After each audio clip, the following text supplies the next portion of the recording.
Have I mentioned how dangerous this could be? In this video, I'm going to show you how to bend wood by just looking at it. Would you look at that? Okay, maybe not just by looking at it, but I am going to show you how I did this with one inexpensive power tool. The process that I'm going to be using is called kerf cutting or kerf bending, depending on who you ask. Typically, kerf cuts are done on a table saw with a crosscut sled, a miter saw with the trenching feature, or a track saw with the depth stop. But today, I'm going to show you a new method of cutting kerfs using a router. The whole purpose of using a router with a V-shaped bit is to eliminate the gaps you get with traditional kerf cutting using a normal blade saw. In order to make this possible, we're going to need a special router bit. I bought this router bit off Amazon. It's a CNC ball nose router bit with a 3.6 degree taper. It has a 1/4 inch shank to fit my router, and the tip of the bit is 1/16 of an inch thick. Great, now that we purchased this bit, go ahead and throw it in the trash.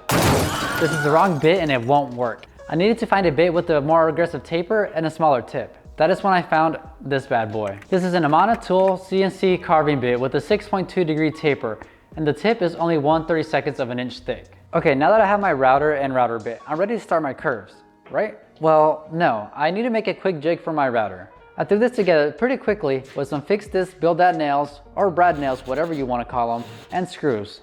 This is nothing fancy, but it's going to help me make straight and repeatable cuts. Plus, it will make this a little bit more safer for me to do this. Have I mentioned how dangerous this could be? I'm using a router bit that's spinning extremely fast in a way it was never intended to be used. Please do not try this at home. I'm going to be using this face shield to protect my face from anything that can happen. Okay, now we're finally ready to start cutting our kerfs. Wait, hold on. If you're already working with angles, why don't you give it a small chamfer to give a little bit more detail? Okay, I guess we're gonna give this a small chamfer. In order for you to know what I'm doing, let me go ahead and explain this board and show you what all these lines mean. All right, so we're gonna go ahead and start with this line right here. This is exactly 9 inches from the edge of my board. That's where my first cut or kerf needs to be. 1 3/4 down is where I'm gonna set my fans to cut my router, because my router is gonna be right here while the fans is set over here. I have a total of 13 cuts to make, therefore the 13 lines on the side here. They're each spaced out 1/2 inch apart. The very last line that you see over here is 6 inches away from my first line. That is where my last kerf or cut is going to be. Last time I did something like this, I got a lot of comments saying to use steam and a steam box, but I don't want to go that route. I did see a few comments saying to use fabric softener, so I'm going to go ahead and add some fabric softener to my hot water and see if that does anything for us. Got some hot water with fabric softener. This is the biggest thing that I could find, and it's not big enough, so.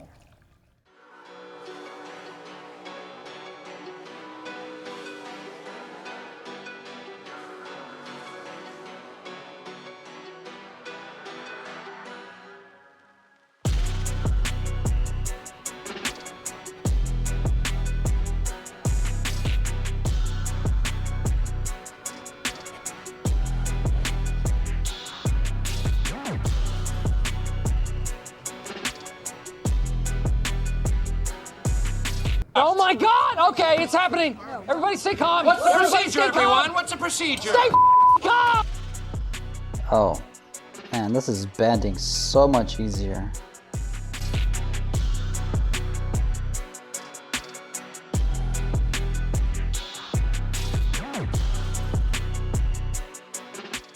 I did use Type 3 wood glue here. No particular reason why other than it's rated #1 by pros. Ultimately, this was a mistake for the poplar because poplar is a light color and Type 3 is a darker wood glue.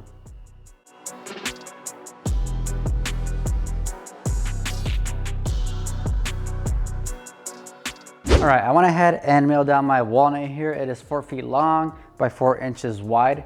It was actually supposed to be 4.5 inches wide, but I didn't measure it twice, and there we go, we're here now. So the jig is gonna be bigger than my workpiece, but that is why I use screws over here, so I could just unscrew it, move this piece down, get it tight, and then screw it back in. So here we go.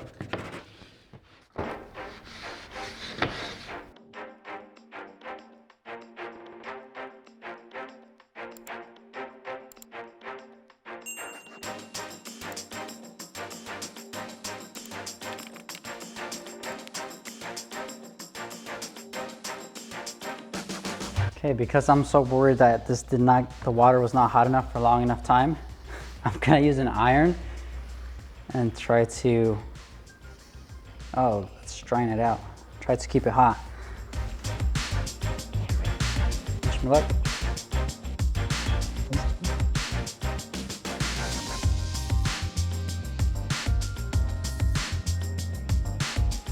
I'm shaking right now. Literally shaking right now.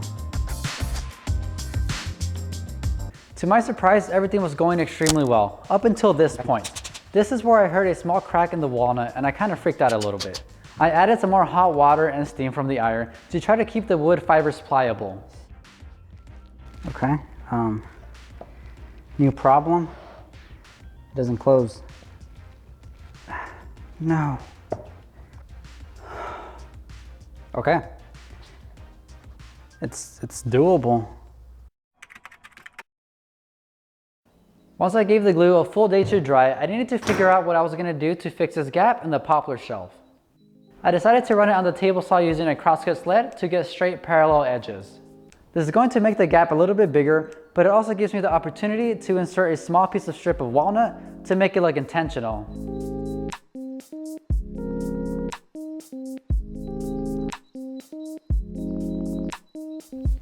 After giving both my shelves a full day to dry, I did notice a couple of small cracks on the walnut. I did manage to stabilize it by adding a few drops of CA glue. I do want to keep it real with you guys, and I want to show you that there were some very small gaps on some of my curves. Honestly, with a little bit of glue and sawdust, all of these gaps disappear. After some cleanup and sanding, I did apply 3 coats of Danish oil medium walnut. I wanted to go with the natural Danish oil, but my local Home Depot and Lowe's did not have that in stock.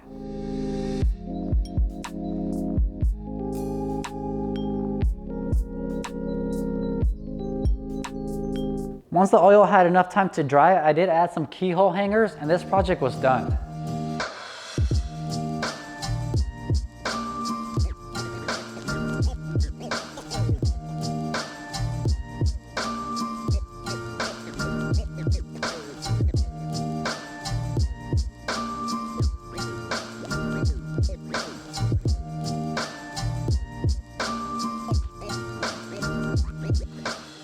Honestly, this has to be my favorite project to date. You can see the beautiful continuous wood grain on the side with the small but noticeable chamfer that looks so good.